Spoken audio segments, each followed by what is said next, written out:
সম্পর্কের দ্বিপক্ষীয় বিষয়ে আলোচনায় বসেছেন বাংলাদেশ পাকিস্তানের পররাষ্ট্র সচিব। দীর্ঘ 15 বছর পর পররাষ্ট্র সচিব পর্যায়ে বৈঠকে অংশ নিতে ঢাকায় এসেছেন পাকিস্তানের পররাষ্ট্র সচিব আমনা বালুচ। বুধবার দুপুরে তার ঢাকায় পৌঁছার তথ্য জানিয়েছেন পররাষ্ট্র মন্ত্রণালয়ের কর্মকর্তারা। বাণিজ্য, বিনিয়োগ, কৃষি, সংস্কৃতি, রাজনৈতিক ৭১-এর অমীমাংসিত বিষয়, সম্পদের হিস্সা, আঞ্চলিক ও বৈশ্বিক নিরাপত্তা, প্রতিরক্ষা, শিক্ষা, ক্রীড়া সহ বিভিন্ন বিষয়ে আলোচনা হতে পারে। পারস্পরিক বোঝাপড়া এবং রাজনৈতিক সম্পর্ক উন্নয়নে উভয় পক্ষের জন্য বৈঠকটি গুরুত্বপূর্ণ।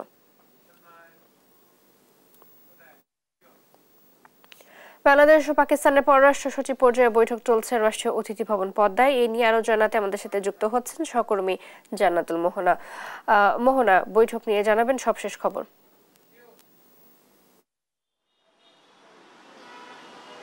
যেমনটি জানতে চেয়েছেন, এখনো বৈঠকটি চলছে এবং বৈঠকটি কখন নাগাদ শেষ হতে পারে সে বিষয়ে আমরা এখনো ধারণা না পেলেও আমরা শুনতে পেরেছি যে বেলা 12:30টার দিকে বৈঠকটি শেষ হয়ে যাবে। এবং আপনাদের জানাতে চাই যে দীর্ঘ 15 বছর পর পাকিস্তান এবং বাংলাদেশের যেই উচ্চ পর্যায়ের কোনো প্রতিনিধি দলের বৈঠক হচ্ছে আজ, এবং পাকিস্তানের পররাষ্ট্র সচিব আমনা বালুচ গতকাল অর্থাৎ বুধবার ঢাকায় এসে পৌঁছেছেন এবং আজ সকাল 10:30টায় পররাষ্ট্র সচিব জসিমউদ্দিনের সাথে বৈঠক করতে রাষ্ট্রীয় অতিথি ভবন পদ্মার এসে পৌঁছেছেন এবং তারা বৈঠক চলছে বেলা 10:30 থেকে।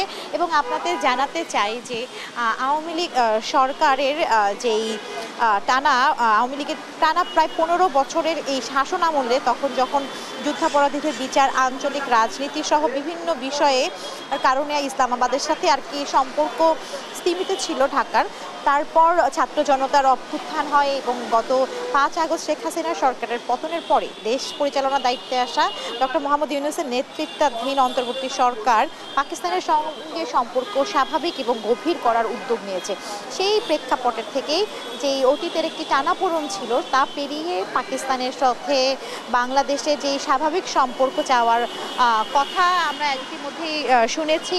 এবং অন্তর্বর্তী সরকারের পররাষ্ট্র উপদেষ্টা তৌহিদ হাসান তা বলেছেন যে এই বৈঠকটি গুরুত্বপূর্ণ হতে পারে বা পাকিস্তানের সাথে অতীতের যে সম্পর্কের টানাপোড়েন ছিল সেই অতীতের সম্পর্কের টানাপোড়েন পেরিয়ে নতুন সম্পর্ক উন্নয়ন করে রাজনৈতিক কিংবা যে বাণিজ্যিক সম্পর্ক উন্নয়নে তারা আজকের বৈঠকটি গুরুত্বপূর্ণ। এবং যেই সম্পর্কের কথা বলা হচ্ছে বিশেষ করে বাণিজ্যিক সম্পর্কই গুরুত্বপূর্ণ বলে মনে করছেন।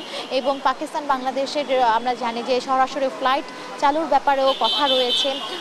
আমরা আশা করছি যে বৈঠক শেষে এই ধরনের কি সিদ্ধান্ত এসেছে বা কি সিদ্ধান্ত আসতে পারে সে সম্পর্কে আমরা জানবো। এছাড়া বাণিজ্য, বিনিয়োগ, শিক্ষা, কৃষিখাত সহ নানা ইস্যু আসবে এবং ৭১-এর যে অমীমাংসিত বিষয়গুলো আছে সেই বিষয়গুলো তুলে ধরা হতে পারবে। তো এখন পর্যন্ত বৈঠকটি নিয়ে এই ছিল আমার কাছে সর্বশেষ সংবাদ। মোহনা, ধন্যবাদ আপনাকে। বাংলাদেশ ও পাকিস্তানের পররাষ্ট্র সচিব পর্যায়ে বৈঠক চলছে রাষ্ট্রীয় অতিথি ভবন পদ্মায়। সেই খবর জানাচ্ছিলেন সহকর্মী জান্নাতুল মোহনা।